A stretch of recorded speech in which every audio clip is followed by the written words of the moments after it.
Hello, everybody. Welcome back to Graham Leggett. Stevie, we're back in our environment for another episode of Park the Bus, episode 3. So we've enjoyed doing it up to now. I think we're having a great time with it. So we're ready to go again for another podcast. Here we go. Lots to talk about, Kevin. As always, been many things happening in the world of football, particularly around the Canadian men's national team.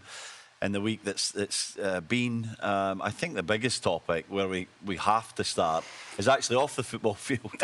It's Concacaf versus Jesse Marsch. It seems to have no end in this, doesn't it? Know. We've been going on along this now, since Nations League, prior to Nations League. So we're a good spell at this now, aren't we? We're going like months and months it's been going on for. And I think there was a definite message from Jesse Marsch going into the game at the weekend, just of...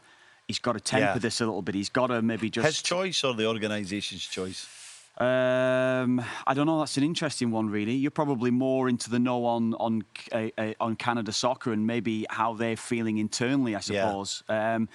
It did feel a little bit of Canada soccer that had to maybe just, we've got to draw we've got to draw this down. We've got to draw a bit of a blank on this one, however you're going to say it. But it was a definite message from Canada Soccer and Jesse Marsch that we've got to maybe move on from this now. We've got to maybe focus on the football and focus on the players themselves. They've got to almost take centre stage rather than this continuing.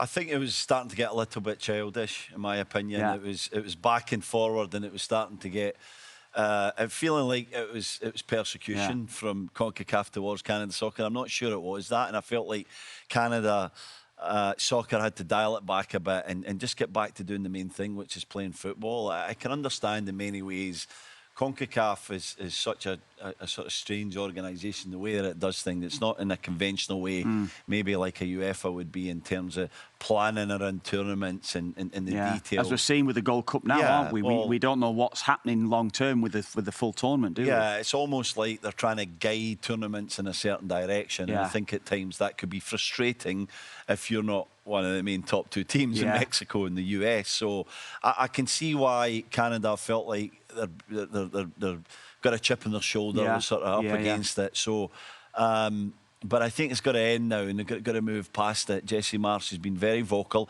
He was fighting for his players. We understand that in the beginning, but then it started to become this personal thing, and then it started to become, for me, too big an issue in terms of it was Canada, the country, the men's national team, against CONCACAF, and I felt like that took it too far, Kevin. And so to dial it back and to kind of change the rhetoric a little bit is wise on Canada's part, and hopefully we'll go through a period now where there's less said off the field and more action on the field. Yeah, well, they got a few decisions that went the way at the weekend, didn't they, as well? So they got maybe that had something to do with that. But it definitely felt to me that, it felt like there was no end to it, because it was always going to be, it was tit for tat, it was going back and forth constantly.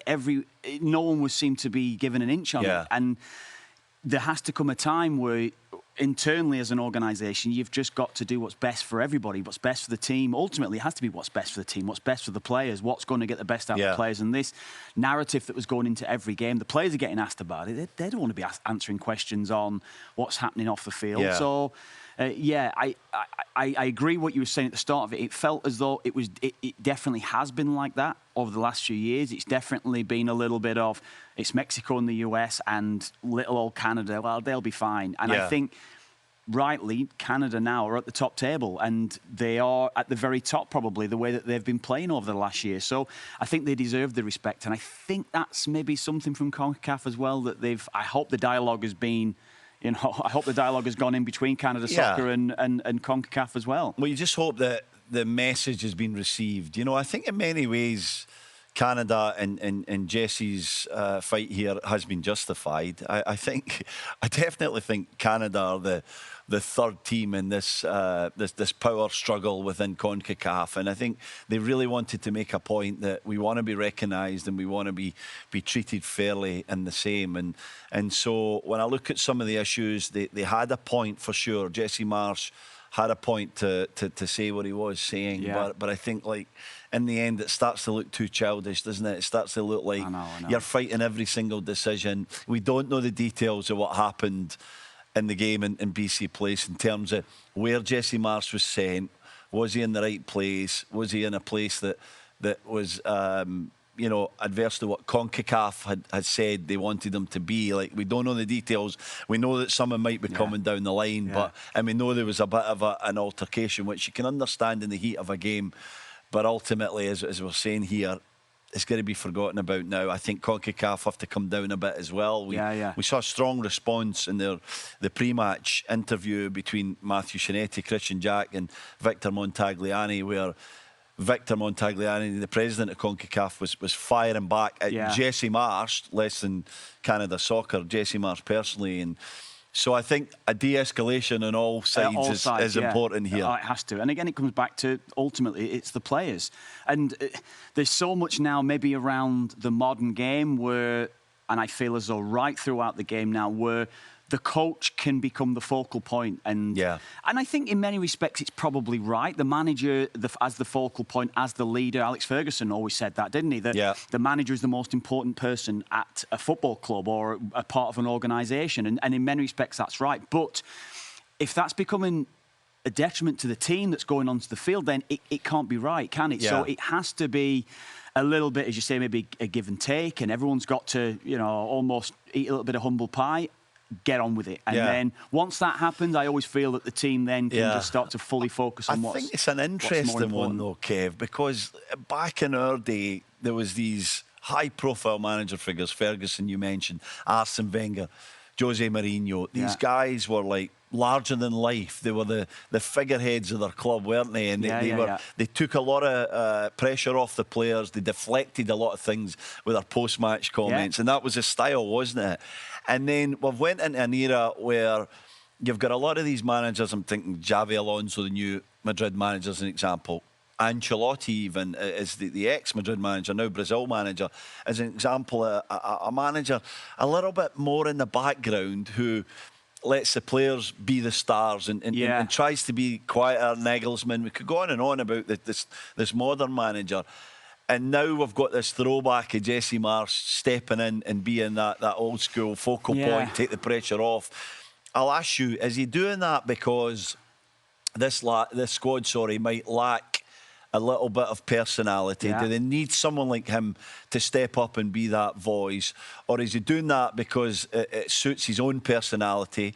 That is the million-dollar question, isn't it? Do Canada need this, or is he detrimental at this point to the team? Yeah, I mean, you know a lot of these guys personally. You've worked alongside them. You've seen them day to day. But from an outsider looking into that group of players, and I see within that group, I don't see too many leaders that's within that group. And again, it's an outsider looking in, so it maybe you can shoot me down on it. Anyone can shoot me down, but I'm trying to give a judgment or pass judgment from what I see on the field.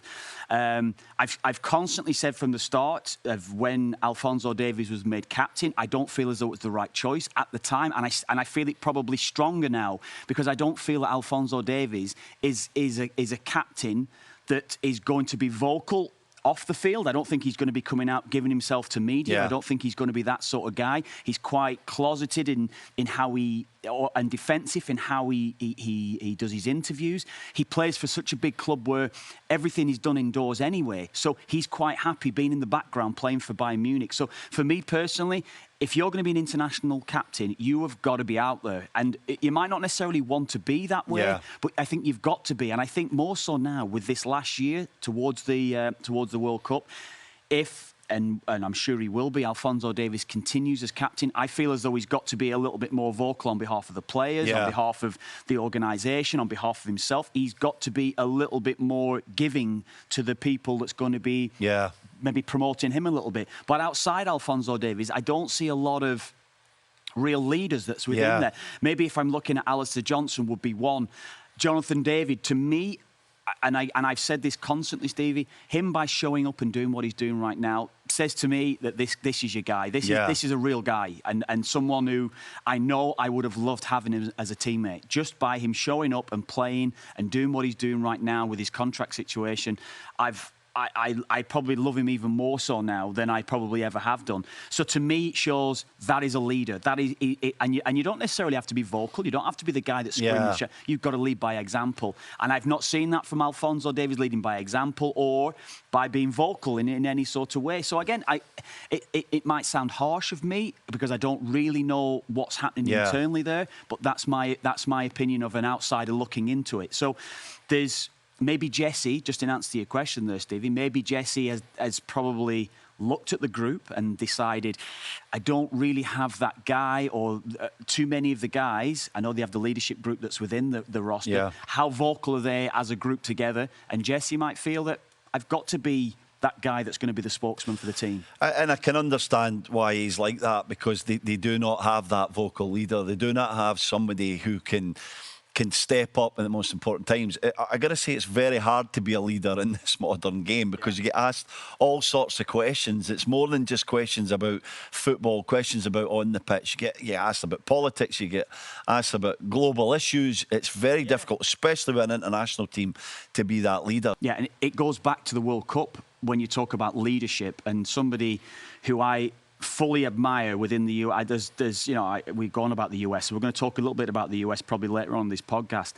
They're talking about the golden generation of players that I just dispute totally because I just don't see that. I think they're so overrated. But someone who I have really admired for a long time, and this goes back a number of years, even in World Cup qualifying, it's Tyler Adams, Stevie. When Tyler Adams was asked at the World Cup, when he had an Iranian journalist who was asking him political questions, and he the way that he answered the questions, and he in a calm manner, and I have sat, and you've sat in front of those press conferences when you've got 50, 100 journalists that sat in front of you, and everyone's got an agenda. They're speaking with each other. They may be firing a couple back with 2 or 3 different journalists, and it's hard to get a feel for how you... And he answered it so well, I feel, when he was being asked political questions.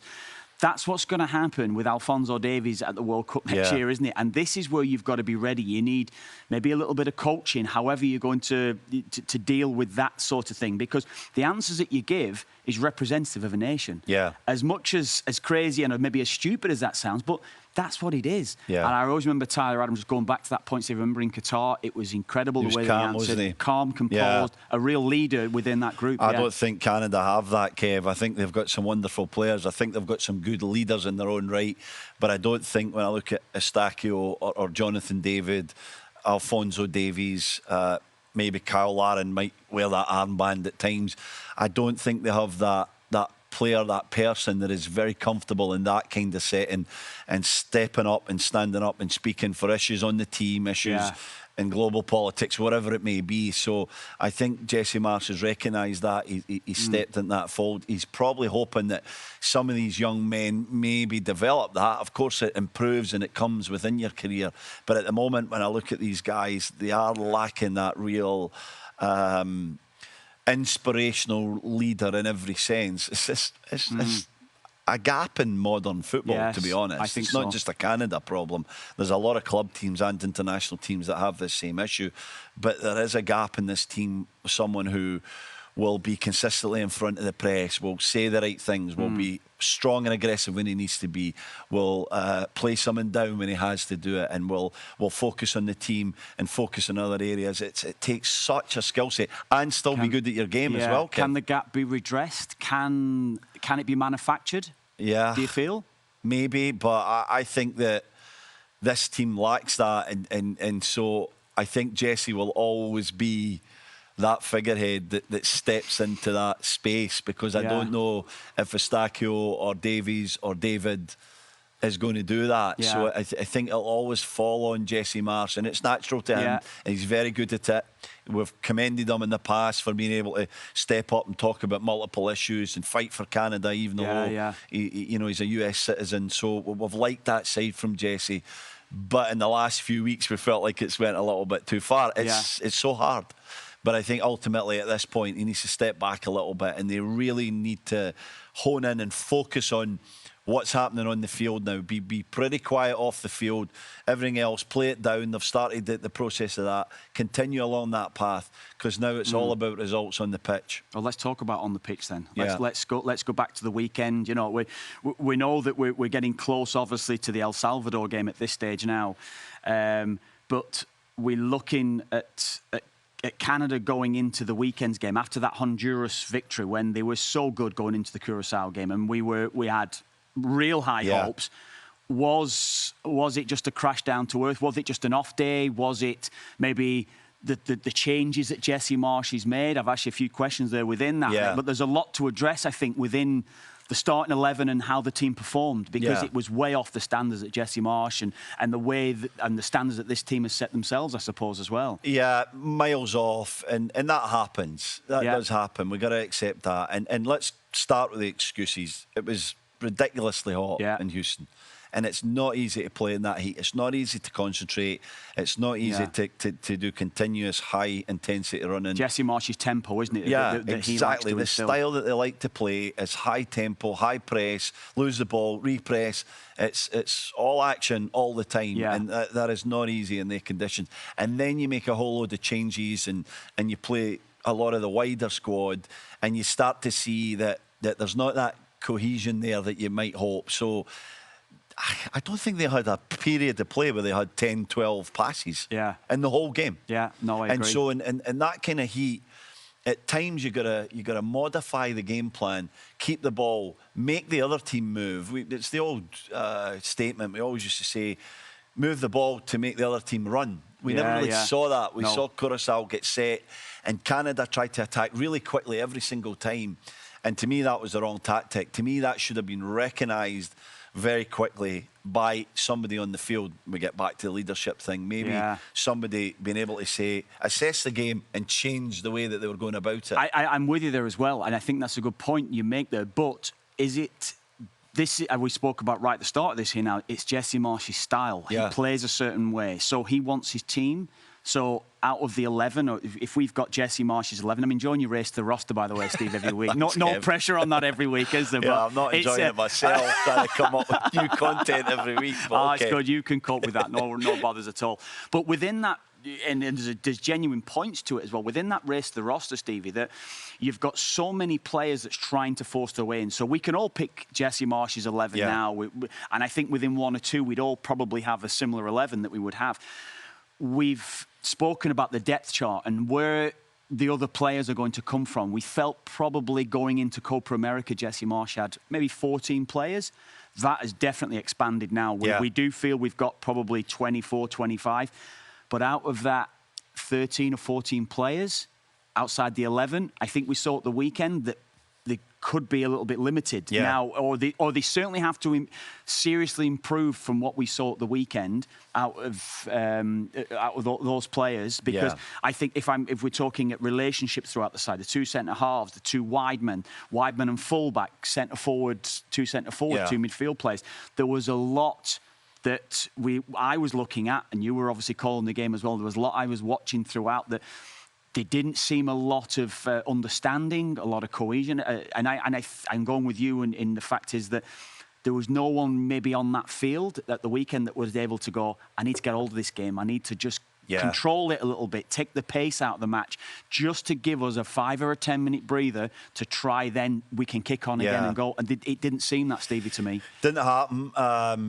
Don't want to be too critical of the centre backs, but felt like they were starting. Well, you're an ideal man to talk about it, and I think in how you're going to do it, the relationship with Waterman and Miller, as a relationship, individually it didn't work, collectively it didn't work. I think one of your biggest responsibilities is as centre backs to defend and stop the ball going in the back of the net.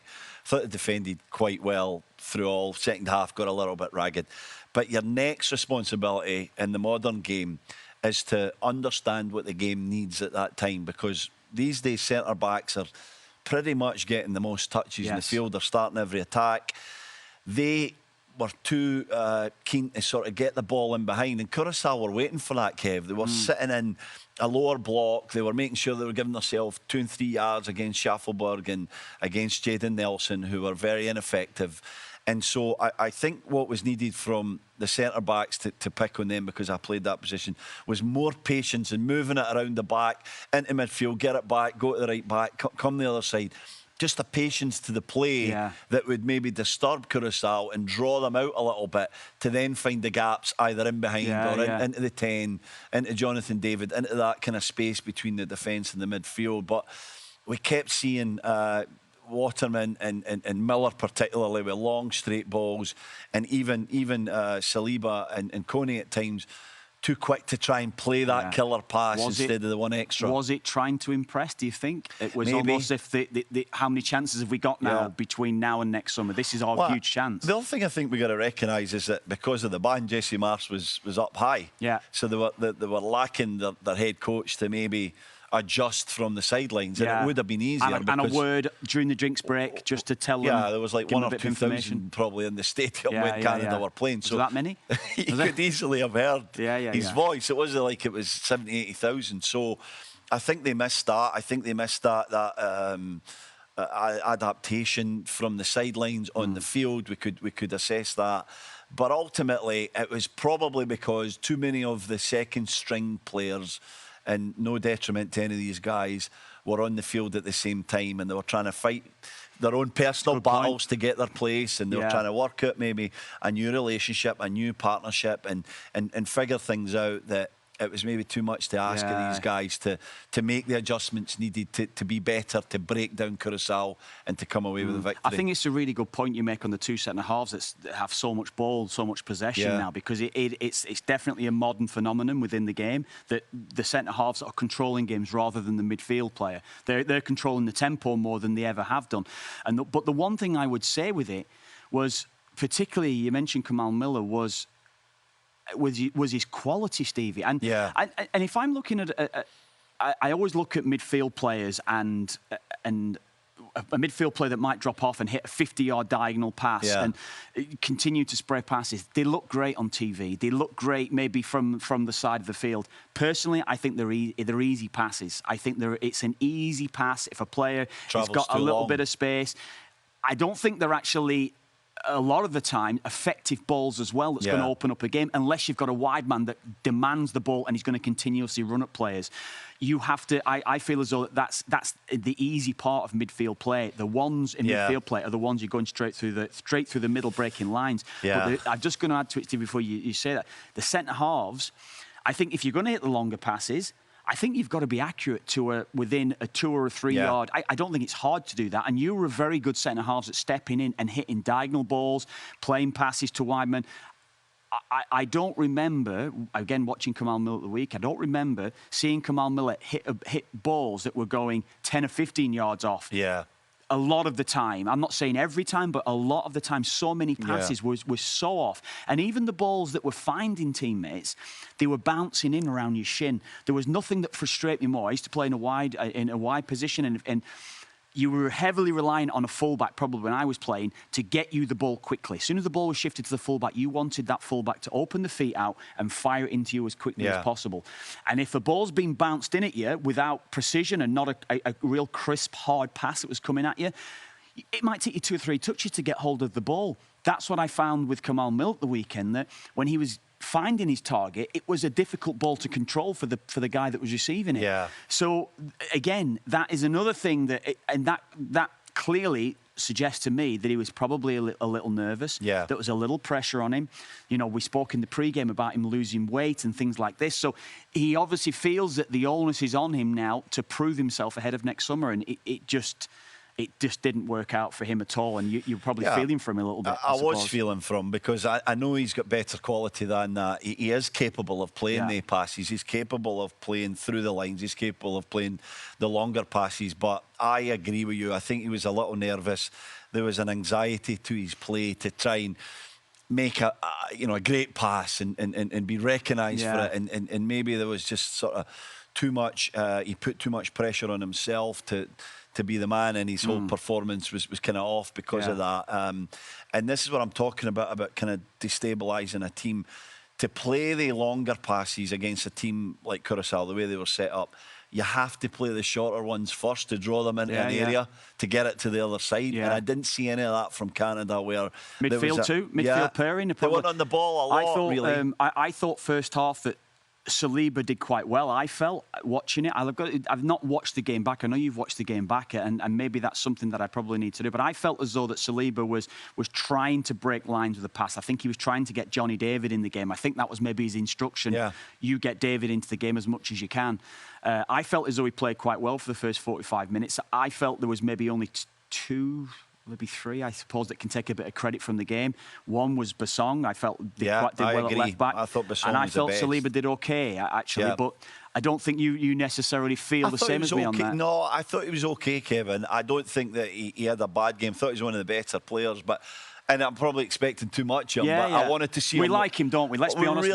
We like him as a player, don't we? I really think this lad's going to the very top. I think he's a top player and he's going to improve. And I probably expected too much, but I wanted him to grab the game. I wanted him to get on the ball and start dictating the tempo. And I saw him be decent when he got the ball, but be on the edge of the game. And I thought Coney as well, I have to say. Coney was the same, exactly. He showed glimpses. He shows glimpses sometimes with Coney, and you think, wow, you're off your seat. His feet are unbelievable talent, this guy. He's quick and he can run. He's got it all, isn't he? He has everything. And maybe as a pairing, it didn't quite work. Yeah. We were trying to analyse it prior to the game, both Montreal graduates.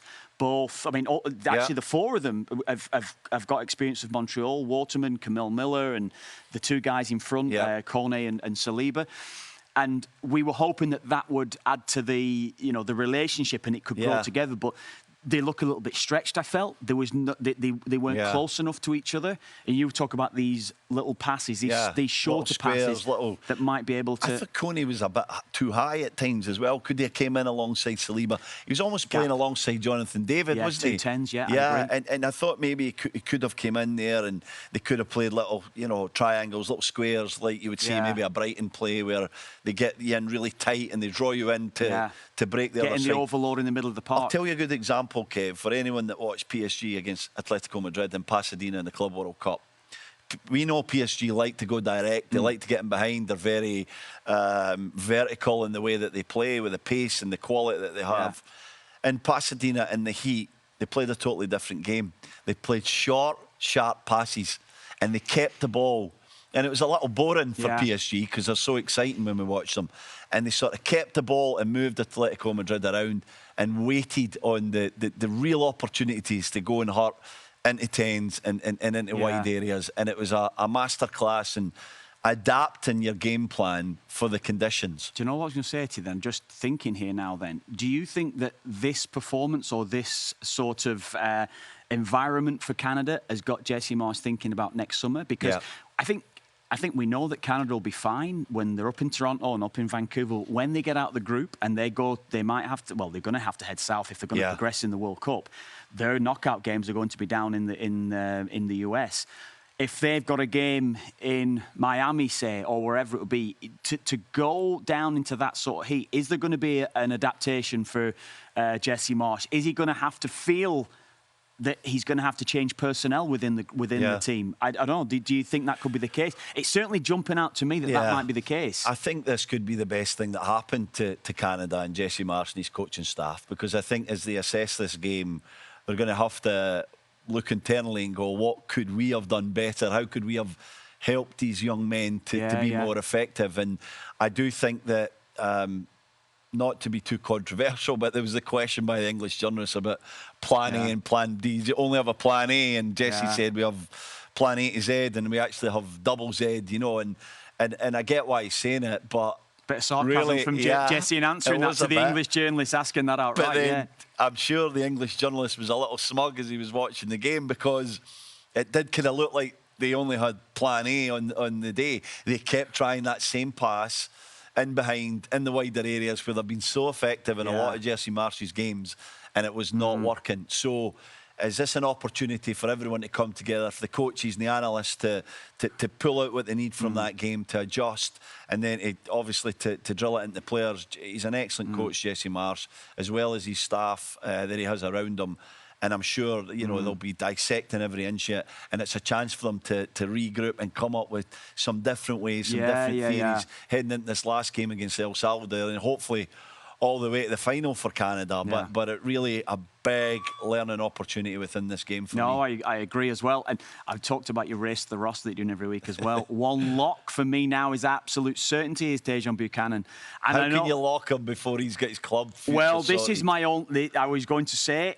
Let's see how I get to grill you. Let's see how his year goes. Let's see where he goes to from here. Well, I am locking him now because I think so often, Stevie, and this was always the case going back. You're always a better player sat in the stand. You're always a better player sat on the bench. Because there's always going to be a need. Tejan Buchanan's stock rolls. We as much as we're going to be talking about players going into the World Cup, about playing the way in.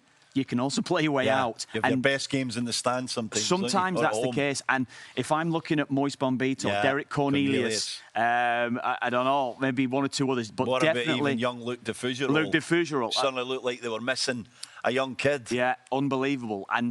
But Buchanan, to me, is looking confident. I think he's getting what Jesse Marsch wants from him. And I think the level that he's playing at, but more so training at, Stevie, day in, day out, suggests to me he's head and shoulders above Nelson. He's head and shoulders above Schaffelberg. He's head and shoulders around any wide player that's going to come into that Canada setup, unless it's Alphonso Davies that plays further forward, that is potentially... Which I predicted in my race for the roster. And you know what? The more you think about that, and your race the rosters are on the money every week, Stevie, I've got to say that. I'd agree with that. I think that's probably his best.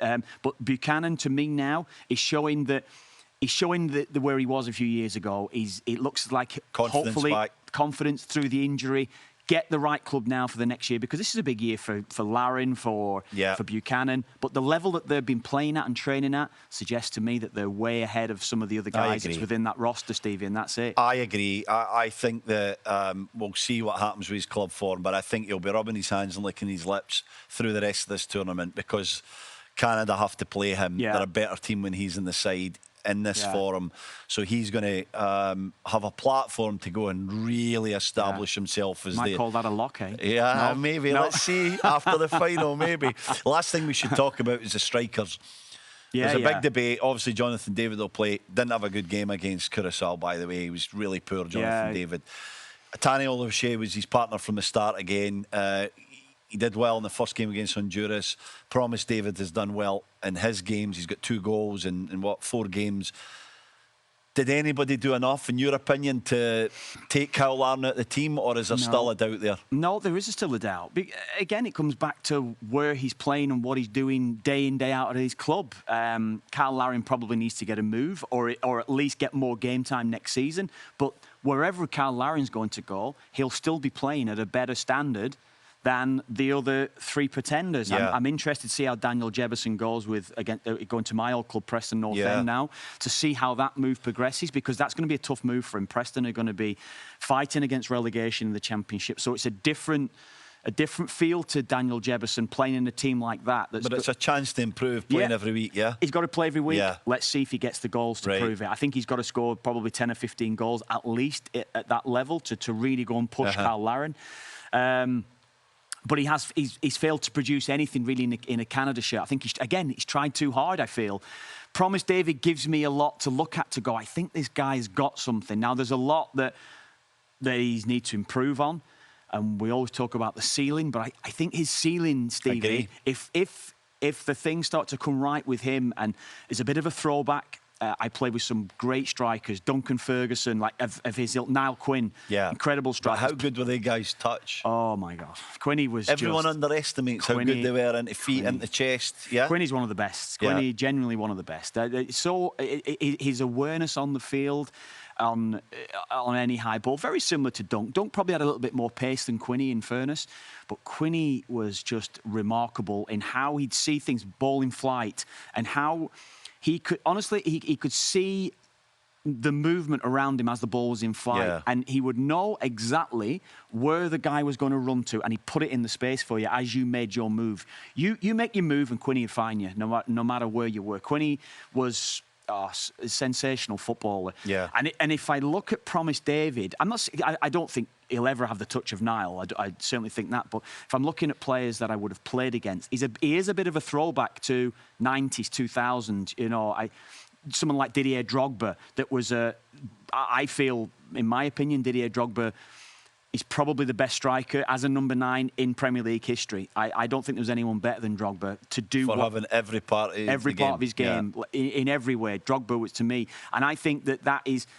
I think Promise David could look at old videos of Quinny, Drogba, big dunk. He's the same sort of stature.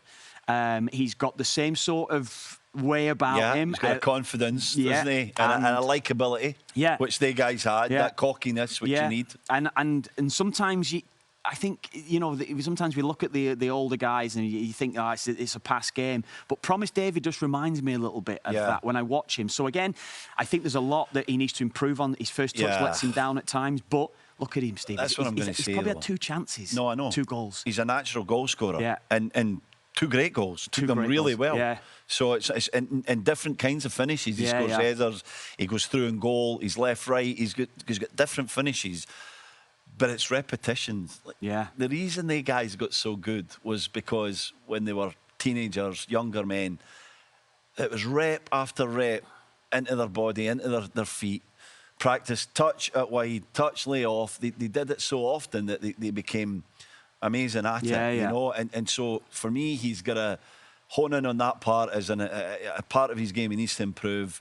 Practice and practice and practice. Try and get that softness of touch at the right time and develop that. If he does that, I agree with you, Kev. You said it best. Another one. It's in potential. My head, Ruud van Nistelrooy, played against him at international and club. You know, Ruud van Nistelrooy didn't have an awful lot of play in the game. You've got to finish. You've got to be in a position to finish. And 1 and 2 touches, get in the box, get between the middle of the goals. Keep it simple. That was Van Nistelrooy's game as well. They were so good at receiving it in, Kev, laying it off and getting in. That was it. That was all that was expected of them. But when that comes up to you, control it, hold it, hold the defender off. And lay it off. One of my first games was against Quinny. Unbelievable. What a player. Lean into you. His control with his head is so underestimated. 1 touch with his head, 20 yards, 15 yards, 10 yards, right to a player's feet. And he'd nod it off and he'd spin and he'd get in the box. Quinny could do it. Quinny didn't really jump. Quinny was 6'4", 6'5". He never jumped. Or rarely jumped. I'm talking when he was backing into defenders. Everyone knows that he was so good in the air, but it was his awareness, as you say, that he'd back into a defender, so he was that big physically, you couldn't fight him off the ball. And that's another point as well, maybe on Waterman at the weekend, recognising when to fight against a big guy. He's booking, trying to fight the big guy. But I will go back to that maybe at another day. But what Quinny would do, Quinny would see, and again, I don't know how he did it. As the ball's in flight, obviously you've got to watch the ball to see where the ball's going. You've got a defender that's fighting you, so you're holding the defender off, but you're also seeing the picture around you. You're seeing the picture of where you feel as though the best opportunity to score, whether that's in behind the guy you're going up against, so the run's been made in behind, whether that's in front of you. And we did a bit of analysis at the weekend on if I was a wide man coming in from the left-hand side. What do I want immediately? I've got to look at my striker. I want my striker to give it him and go, so I can either go left or I can go across him to get the received pass off him. Quinny was a master. He backed into a defender and the ball stuck every time, or virtually every time. He rarely lose it. So you know that you give him that ball and you can make a run on the outside of him or on the inside of him and you get him found. And out of the 4 at the moment, if we say David's a starter, the 4 other guys, Laren's still the most secure. I think Laren is. And as much as I feel the best guy in position is Promise David, because I feel as though that he's got so much to give. And whatever, Tani Oluwasi is a favourite of Jesse Marsh, but he's missed a lot of chances, and maybe that's starting to grow now. His goal against Honduras, it was a great goal in itself, but I sound harsh when I say it, but there's not a lot of thought into that finish. You're going on an angle, strike, and it's great, great goal, absolutely. But we saw again with the opportunities that he's had. He's got a one-on-one at the weekend, and it's just, he didn't hit it right. He actually hits it into the ground. If you watch it, could he lift it in that position, Stevie? Think about it. I don't know, but so we've got to see improvements for these guys, but there's a real battle still going on there. Okay, let's move past Canada and let's get into some issues. Got some questions for you here. Fill in the blank. Gattuso will be with Italy. I saw that question at the top there. I'm looking down at it. You don't want to answer it. No, I do want to. I do. I'll always give you an answer, Stevie. Are you confident, though? Right, so I'm going to say Gattuso will be a success with Italy because he's going to get them to the World Cup. Right. Italy will be at the World Cup next year. But that's not success for Italy. So ultimately, Gattuso will be a failure with Italy because they will not win the World Cup next year. Is it Gattuso's fault or is it...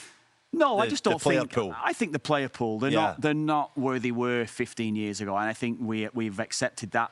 Considering how unlikely as it was that when they won the Euros in 2020 or 2021, it was unlikely for us because of the players that they had, but they had such a good system. It was a great system that worked for them, didn't it? And they've tried to replicate that, and it hasn't worked with various managers. They've got a couple of real quality players, 2 or 3 maybe real top quality players. I don't think they've got enough of a side, I feel, that can be. And they're in a hell of a position right now. Stevie, they will not top the group. I said that last week. I think Italy, historically, will not go and blow teams away 4 and 5. I think they'll probably win every game now till the end. Yeah. I think they'll put, but I don't think it'll be enough because I think Norway will beat the other 3 sides in that group now. So I think Norway will top the group and Italy will be in a playoff. But I am very confident they'll get to a World Cup, which will probably be a success for some, but ultimately he'll be a failure with Italy because he won't win the World Cup. I'm not 100% sure that Norway will top the group. I'm going to say that. I'm going to come out and say that. I think Italy might still top that group, but they're lacking the top-end talent. They're lacking that striker. I think Gattuso will be a moderate success, and I'll tell you why. I think he'll play the young players. You've got what's a moderate success? Well, I mean, he's not going to win the World Cup. Right. So we're talking about a team like Italy going to a World Cup, being one of the favourites. Quarterfinals?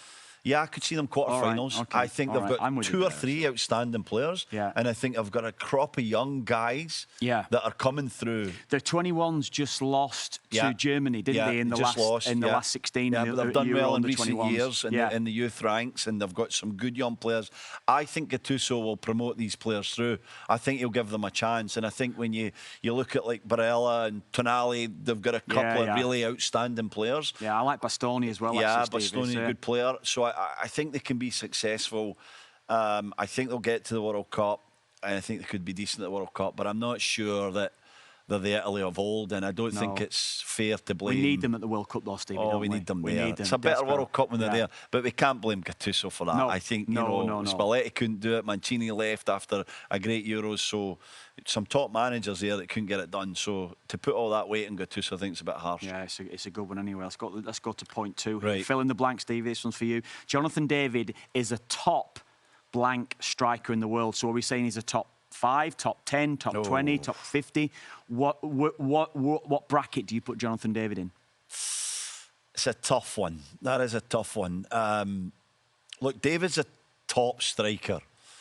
David is a niche striker in my mind. Top what? All right, I'm going to say. Can you give me an answer? I'm going to give you an answer. I'm going to say top 25. Okay. Okay. And I'm going to explain my thinking behind it. Jonathan David is a niche striker.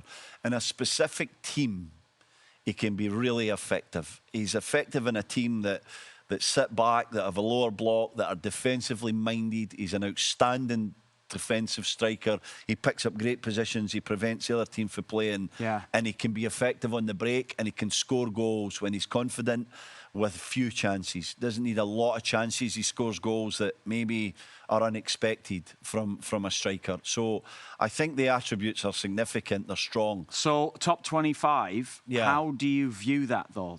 Are you saying he's 25 and the 24 of the strikers better than him? Are you saying?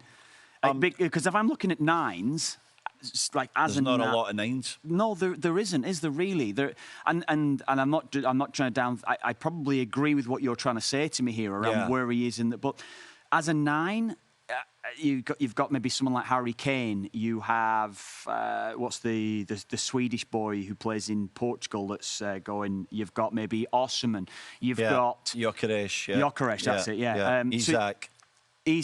Lewandowski. I mean, realistically, he's probably would be ahead of Lewandowski. I'm not saying he's a player, but Nicholas Jackson age at Chelsea. Yeah, is he better than Nicholas Jackson? Yes, I'm saying that, or as good as Nicholas Jackson. Okay. So that's what I'm saying. That's debatable. Okay, that's a great shout. But I'm saying to you, then, I think he could be top 10. Right. I think he could be top 10 from that one because I can't you know, we can go through the names and I agree. He's got to maybe play in a certain system, and maybe some systems are false nines and they have different ways. But if I'm looking at Lewandowski and with the age that he's at now, he's got to be ahead of Lewandowski for valuation and everything and what he's going to give you over a 10-year period. Or whatever, listen, you know? I'm not. If we're talking potential, he's got that. But I'm talking right here, right now. He's not a better striker than Lewandowski, in my opinion. Okay, no. What are we? June 23rd. We're recording this June 23rd. Yeah. Why is he not moved, Stevie? That's what I'm saying. Why has the deal not happened? Tell me that. A striker of that quality would have been moved. I think he's asking for a lot of money. And I understand why. He's a free transfer and he feels like he deserves the high-end money. But here's the issue that I have. If he goes to a mid-table Premier League team, as an example, who would Forest, have the... or maybe Forest, maybe Aston Villa. Yeah, Villa, Forest, maybe a Brentford. I don't know if they're mid-table, but... Yeah. Would they pay him the money that he's reputedly asking for and upset that wage structure? Yeah. Do you think that, or can they justify that by giving him a bigger sign-on fee? There's an issue there, isn't there? Because I think that's a reluctance. 12.5, 15 million a year, reportedly. I mean, we don't know, do we? But that's what he would be. You would think he'd be demanding. Yeah. $15 million a year to go to a club. Is that after tax? I don't know, but it's gone crazy. It's a lot of money. It's crazy money, isn't it? But you're right. You know, if you're putting someone on 300 grand a week in the Premier League, it's got to be top end. Yeah. It's got to be the very, very best. Outside that, if they're going to pay that, as you say, it disrupts the whole club. It does. And it's a big point to make on that one, isn't it? Yeah. So then you're going to several other clubs around Europe. You've got to look at the top four in every league. You've got to look in Italy. Then you've got to look in Spain. You mentioned Lewandowski. He's probably not going to go to Barcelona because they've probably and Barcelona's financial issues. Yeah. He's definitely not going to Real Madrid. So then you've got Atletico, the next level down. He's not going to play ahead of Alvarez. Probably now. There's no need for Atletico to go and get him unless Atletico are seeing it as a business proposition. We keep him a year and sell him for 40 million next summer. So that's what I think appeals to a lot of clubs, the business side of it, where we take him on a free, give him the 15 million a year, which could, as you say, if it's not the top end, he's disrupting the rest of the club, and then use it as a business opportunity to sell him for 40 million in a year's time. Yeah, it's anyway. good business. If he delivers, then you've got a 60, 70 million pound player, or if he doesn't, you know you're selling them back to France for 25, 30. Yeah, 25, 30, not a problem. I just think, like, I mean, we're going on about money, and maybe it's around the assurances of how much playing time he'll get at certain clubs as well, because as we mentioned, some of the bigger teams in Europe that could afford that kind of money, we're saying that we're not sure he's going to go in as number one striker. So at that point, is he going to go to Barcelona? Is he better than Martinez into Milan? You know, it's another one, isn't it, that you're looking at names. The goals he scored, the legend he's been for that club. Yeah. Top scorer at Copa America last time out, you know. There's no doubt he's got to take steps, Kev, wherever he ends up. He's got to take his game to another level. He's been great at Lille, but he's got to go to the next level, and he's got to bring extra to his game. And I think he's ready for that. I really believe in this guy. I think he's got the capabilities. But at this moment, at this time, there's a doubt in certain areas about what he's maybe capable of. So I think that's probably the reason why he's not got that move so far. Assurances around playing time, size of wages that he's going to take. Yeah. There's some issues there, and maybe he's not quite found the fit. Maybe there is an offer there, but it's not the fit that he exactly wants at this moment. You think 25, I think top 10 then, yeah? Go on. Good argument, wasn't it? Yeah. Okay. The US will go blank under Pochettino at the World Cup. Where will they go? What stage will they get to? You know, I think they're overrated, and I'll say this, to you. And I've heard it said so often about this golden generation of players. You're a golden generation when it actually matters to you to play for your country. Yeah. When look at all the stars that have not turned up for this so World disappointing. Cup. Oh, outrageous! And you've got Tyler Adams again, that's playing at the Gold Cup. Says to me what sort of character he is. So there you go. Pochettino has expressed, I feel, a little bit, not too open yet, about his frustration within the group of players. And maybe it's down to attitude of not wanting to turn up, that I always think I couldn't imagine calling Mick McCarthy or calling whoever to tell them, look, you're playing a tournament this summer or a friendly game. I need to be rested, Mick, for this one. I need time off. It just doesn't happen.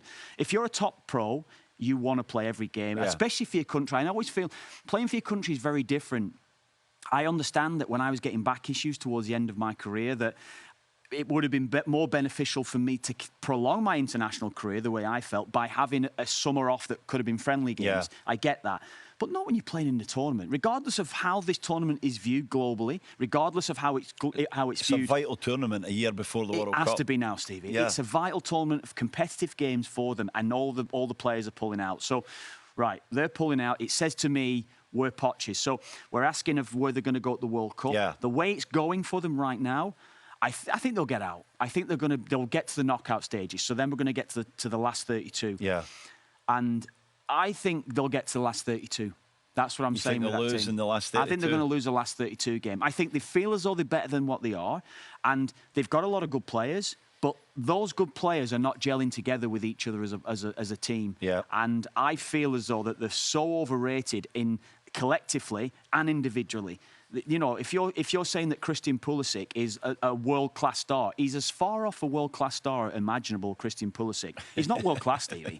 If I'm picking the best 10 or the best 9, the best wide man in the world, he does not even come into the conversation. So and that's the marquee man, the so-called world-class star that he isn't. So the best player for me, Tyler Adams, he's the most important player for them. I agree. And if they do well at the World Cup and get to the last 16 or last 8, it'll be down to Tyler Adams rather than maybe several other players that's within that side. Here's the other thing about missing the Gold Cup. You miss, what would it be, probably 20, 30 training sessions to work on things. Correct, yeah. To work in a shape, to work in a style, to work in a system. You get one of the best coaches in the world in Pochettino, in my opinion. He's still at a high level, but he's not getting that time to work with these players, and he's frustrated that he didn't want to come because he knows that this 5-6 weeks together from the international friendlies in June through the Gold Cup is vital to his team's success moving forward. And so he's called these guys out. He's went to the MLS players. He's went to the second and third string of players, and they're short. And so he needs these guys. I know. If we're asking the question, where's he going to go in the World Cup? Expectation will be quarterfinals / semi-final. Well, they're saying they're going to win it, Stevie. They're saying Not they're going a to win it. chance. That's the feeling. Not a chance. That's the feeling from the media down in the States that they are going to win the World Cup. So they're going to put undue pressure on them, and there's no way they can get anywhere with the kind of guys that are at the Gold Cup, MLS players. So he needs Weah, he needs McKennie, he needs Pulisic, he needs these guys, he needs Balogun to Anthony be playing Robinson. Their best football at the most important time. And I think they're underestimating, these guys have been short-sighted, they're underestimating what the build-up of the Gold Cup, training, staying together, bonding, games, tournament games that matter, high intensity, big crowds, what that means to this team. They've underestimated that, and it's going to cost them next summer.